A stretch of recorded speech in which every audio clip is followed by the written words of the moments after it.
வணக்கம். அகம் ஆத்மஜோதி. இந்த நாள் மட்டும் இல்ல, எல்லா நாளும் இனிய நாளாக அமைய வாழ்த்துக்கள். ஆரா ஜோதிடம் மூலமாக அதை பார்த்துட்டு இருக்கோம். இன்னைக்கு பாக்குற இது பார்த்தா வராகியனோட மகிமையை பத்தி பார்க்க போறோம். இப்ப பொதுவா ஒரு நமக்கு ஆவாதவங்க நிறைய பேர் இருப்பாங்க. திருஷ்டி, கண் திருஷ்டி, செய்வின கோளாறு இதெல்லாம் சொல்லுவாங்க. அப்படி சொல்ற காலத்துல பாத்தீங்கன்னா கெட்ட விஷயங்களை ஏவி விடுறதுக்கான வாய்ப்புகள் நிறைய உண்டு. இப்போ அது நம்ம பாக்குற ஒரு சில விஷயங்கள்லாம் இல்ல.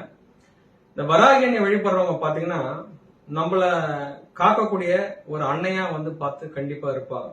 இப்ப எதிராளி வராகியனை கிட்ட அம்மா உங்க பையன் என்ன பண்றாரு அப்படின்னு சொல்லிட்டு நம்ம குழந்தைய கேட்பாங்க. வராகியன் தான் முந்தியில மறைச்சு எதிராளி கிட்ட இருந்து பாதுகாக்க இங்க வரல அப்படின்னு சொல்லி திருப்பி அனுப்பிச்சிருவாங்க. எந்த ஆக்ரோஷமான காளி கேட்டாலும் வராகியனை கிட்ட கண்டிப்பா அந்த அம்மா அதுக்கு வழி கொடுக்க மாட்டாங்க. வராகியனை வழிபடுற பெருமையே அதான்.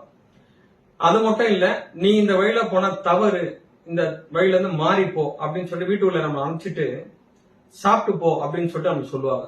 அந்த அளவுக்கு ஒரு பாசமான தெய்வம் வராகியன்னு வழிபாட்டு முக்கியத்துவம் உண்டான ஒரு விஷயம்.